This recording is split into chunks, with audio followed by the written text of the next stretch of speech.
The Chardon Polka Band absolutely loves the 1990s, and we put a few hits from the 1990s on our album, Oh No, Not Again. I know who I want to take me home. Hey now, you're an all-star. It's game on, go play. Hey now. One of the tunes we selected to use on this album has had amazing staying power over the last 25 years. It was originally written and performed by a group called Deep Blue Something. And today, my friends, we're joined by Mr. Toby Pipes of that very band, and we're going to have a discussion about one of the 90s biggest hits, a song that makes a wonderful, wonderful polka, Breakfast at Tiffany's. Into it. I'm here with Toby Pipes from the band Deep Blue Something. I can't believe this. And in the year 1995, I heard y'all on the radio playing a song called Breakfast at Tiffany's. You had quite a hit with this song. 25 years later, the Chardon Polka Band has recorded it, and I sent you an email going, hey, could I talk to you about this song? And you said yes. So thank you for joining me today. For sure. This is great. I love it. And I said, what about Breakfast at Tiffany? She said, I think I remember the film, and as I recall, So first, tell me about Deep Blue Something. You and your brother founded the band, correct? Yeah. We were talking before that we went to North Texas to school up there, and Todd and I have been in bands. You know, when you're brothers, you start bands when you're like 7 years old. You know, you kind of, and he's about 4 years older than me, so we kind of we've been in bands and had stupid little bands, you know, separate from each other, but always kind of had a band together. And then when I got to North Texas, Todd was still at Sam Houston in Huntsville, Texas. And so I called him and was like, hey, man, you need to get up here. There's a lot of places to play. We could start a band and it would probably do pretty well up here. And he was like, okay. So he came up there and we got it going. Yeah. It's as simple as that. I love it. And so what year was that? Probably 1991. Okay, so early 90s. Yeah, early 90s. You guys are in this band working, and then you got picked up by a label, right? Well, it took a long time. I mean, we went through the growing pains that everyone else did. And, you know, at first you're just playing for your friends, and then you're playing a lot of out of town gigs to no one for a long time, you know, but you need that to get good. And then eventually things just started to pick up, but we went through the whole system of record companies coming and no one getting it. And, you know, this was during grunge and all that, and we were far from grunge. So people just didn't really get us for a long time. And then the songs kind of started getting played on the radio, and we started selling out lots of places. And then the record companies all of a sudden started to get it. So then we kind of had a little bidding thing going on. And then around, I guess, 1995, we got signed to Interscope. Then you had Breakfast at Tiffany's, which your brother wrote, right? Yeah. It was for years it was just a song in the set. Like Todd, I remember when he came over with it, we both lived in the same apartment complex, and he just came over one day and was like, hey man, I wrote this song, and he kind of strummed it out, and I was like, well, that's easy enough, we could probably play that tonight if we do it in sound check. And so we worked it up, started playing it. It was, you know, kind of one of those songs 4 or 5 in the set. People liked it, but it wasn't like a big deal for a while. And then I guess about a year later, it ended up in a commercial for the radio station. We were doing a show, you know, you kind of, for the Dallas radio station, you're doing a show, so they kind of pick a little snippet of a song saying, and this band will be playing the whatever stage or whatever. And people started calling into the radio station requesting the song on the commercial. Can you play a song about Tiffany?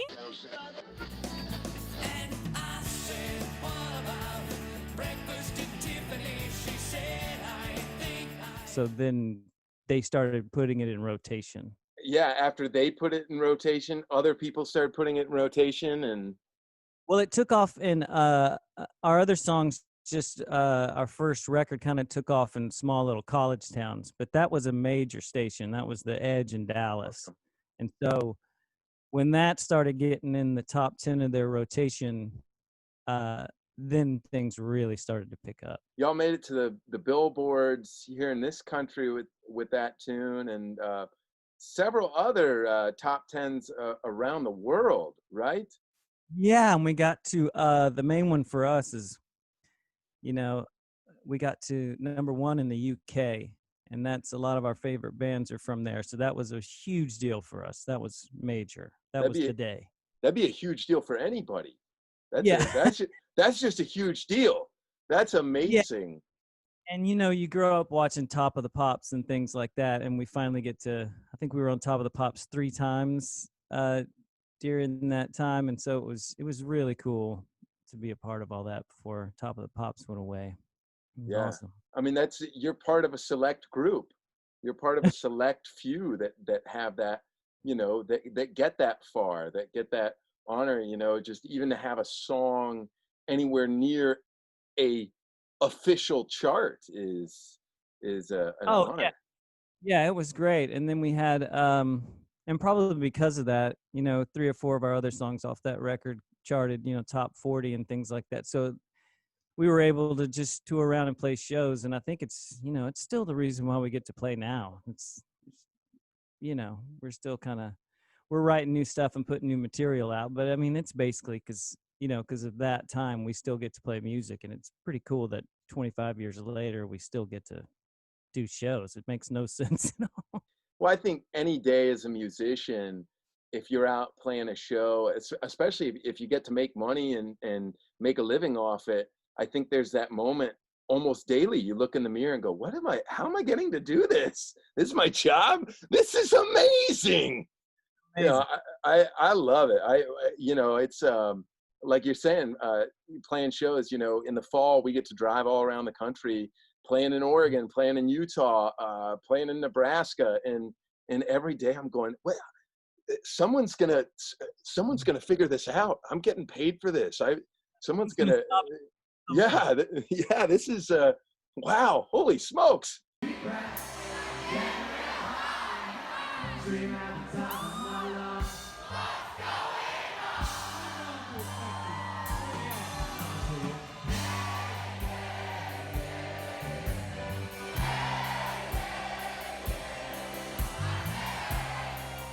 What's now that it's like 25 years later, what do you think about the song Breakfast at Tiffany? I mean, is it just a song like, man, it was just some song we did, or has like that this time given you more perspective on the song, or a different kind of insight?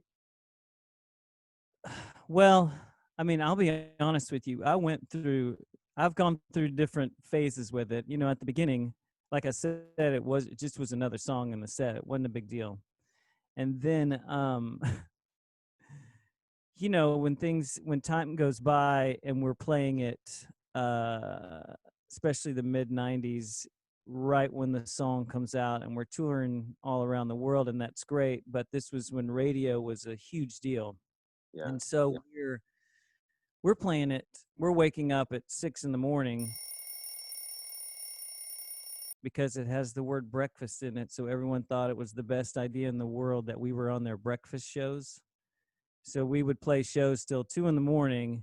and get up like at 5 and make it to the radio station, and then play that song, from 6 till 4 in the afternoon at like 5 different radio stations a day, and then make it to sound check. And so after a while, it's like, people used to come up to me sometimes and go, man, I love you guys, but if I hear that song again, I'm going to kill myself. I'm like, you think you've heard that song a lot? Like, you have no idea.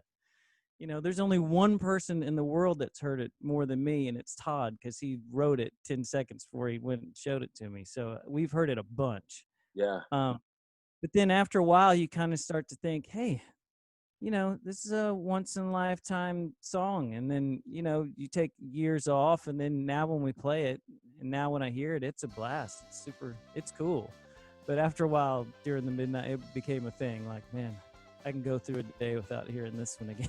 Say that we got nothing in common, no common ground to start from, and we're falling apart.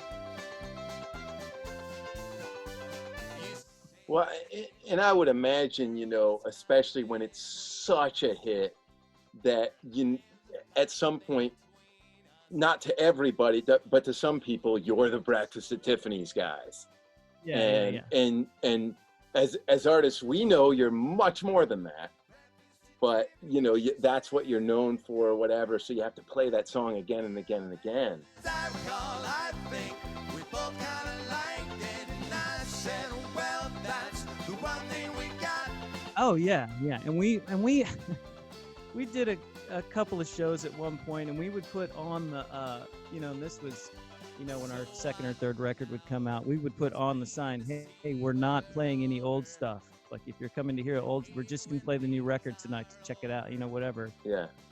Sure enough, after the show, there would be people coming up to us just in tears that they drove 2 hours and it was their graduation song or their wedding song or something. And if we don't play it, their night's ruined, and all this stuff. So we just, we don't make that mistake. We know when we're walking up there, that song's going to be played no matter what. And I said, what about Breakfast at Tiffany? She said, I think I remember the film, and as I recall, I think we both kind of liked it, and I said, well, that's the one thing we got. And I think it's kind of uncool for bands unless they tell you up front. But if the band needs to play the hits. I mean, come on, people are paying their money. That's what they're there for. You should play the tune, and it's fun. When we play that song at the end of the night, everyone goes crazy. It's a good time. That's awesome. Well, I'm glad to hear though that it's come around full circle, because I did I kind of imagine, I was like, man, if you had a hit that big and people want to hear, you're playing it 2, 3, 4 times a day, maybe it grates on you. So I'm glad that now you're able to find pleasure in it again. Can I share a little bit of my experience with this tune in the current day? Yeah. So we're always looking for stuff that we can fool around with I have a polka band, and we play a bunch of old traditional polkas. We play stuff we wrote, and then we play stuff that's just we like the music, or we want to do a polka version of it. So one day at practice, we grabbed the song Breakfast at Tiffany's, and immediately we were like, everybody loves that song in our group. We were like, yeah. And my banjo player immediately is on the harmonies, and we start doing a breakdown. We were looking at each other going, yeah, it's on. So we just loved it. We're just so happy with the rendition of it we're working on. So then we started playing it at shows, and we do some 90s material, and we do oldies, we do Brown Eyed Girl, and everybody sings along with Brown Eyed Girl, sha la la la. But I love playing Breakfast at Tiffany's because it's completely multi-generational, because there's I see people in my age in the audience, and I'm like, well, they're going to get it. They're going to love this song. And I look right at them when we're singing it, and they start singing. But then I see people, older than me singing it. And then I see, because if we're raising kids, we're raising them with our music. I see kids singing along to this song.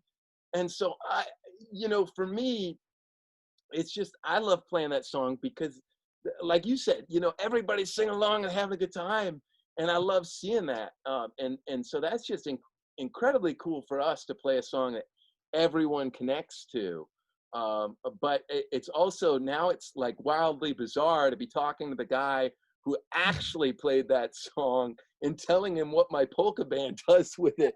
For there were 100 people at that show singing along, whereas you've dealt with the crowds and the thousands and thousands singing along. So, but it is fun. I mean, the other cool thing about it, and I'm sure is it's not like it's not like we're playing a Rush song or something. It's pretty easy to play and it's fun, and so you can kind of, when you're on stage, you can have fun with that one because you're not having to stare down at your hands and play, Eruption in the middle or something. It's simple to play, so you can kind of get everyone into it, and it's easy to sing, and and it is true. I definitely understand the older people and even people a bit younger than me, but the kids thing now is hilarious to me. I have no idea how they That you that's get wildly bizarre. that, their kids just love it, and we're like, okay, that's great. I Yeah. mean, what's better than that? And to me, I'd like to think like that's how music and songs work, Mhm. is stuff that's worthwhile and truly good does get passed along. And I mean there were a ton of number one hits in the 90s, Oh yeah, and they're not all still being played on the radio. And I mean that. Like you guys had something with that tune where it's still played today because it's a good song.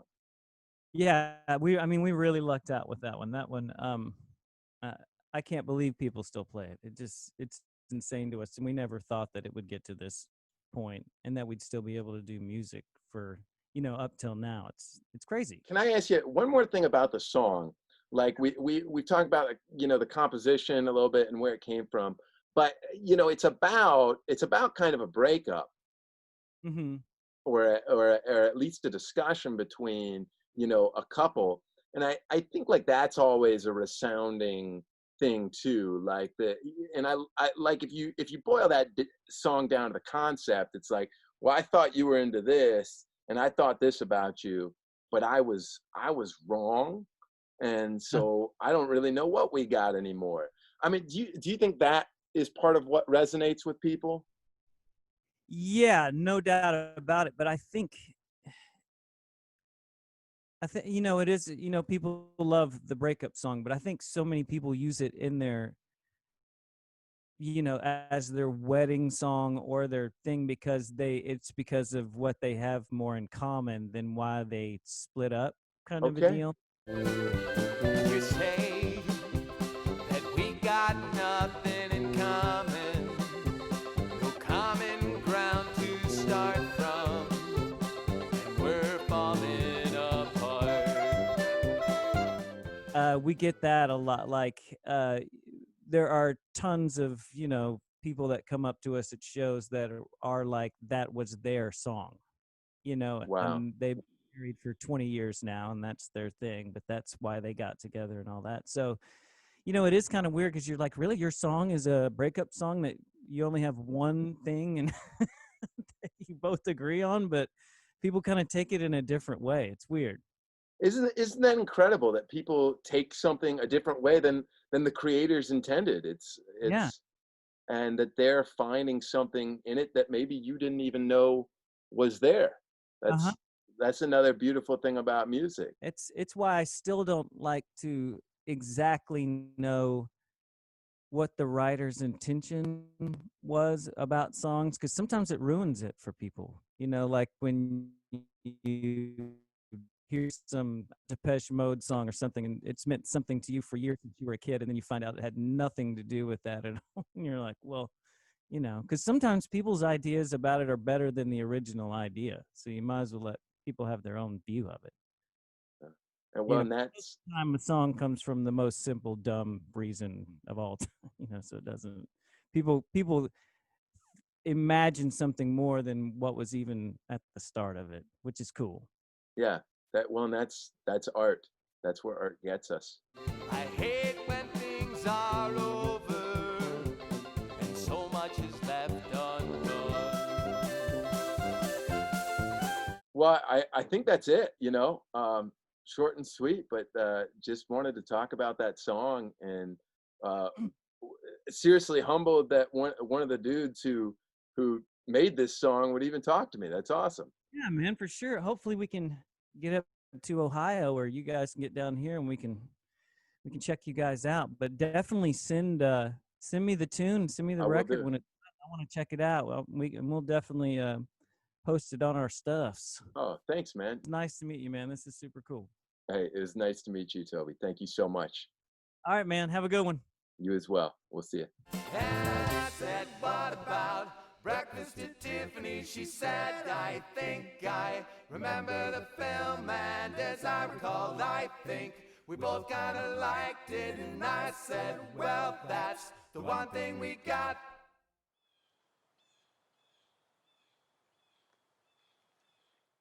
Ladies and gentlemen, boys and girls, that was a conversation with Mr. Toby Pipes of the band Deep Blue Something. And if you'd like to hear the Chardon Polka Band's version of their song, Breakfast at Tiffany's, it's on our album, Oh No, Not Again. My name's Jake Kouwe. I'm from the Chardon Polka Band, and as we used to say back in the 1990s, word to your mother. Hey now,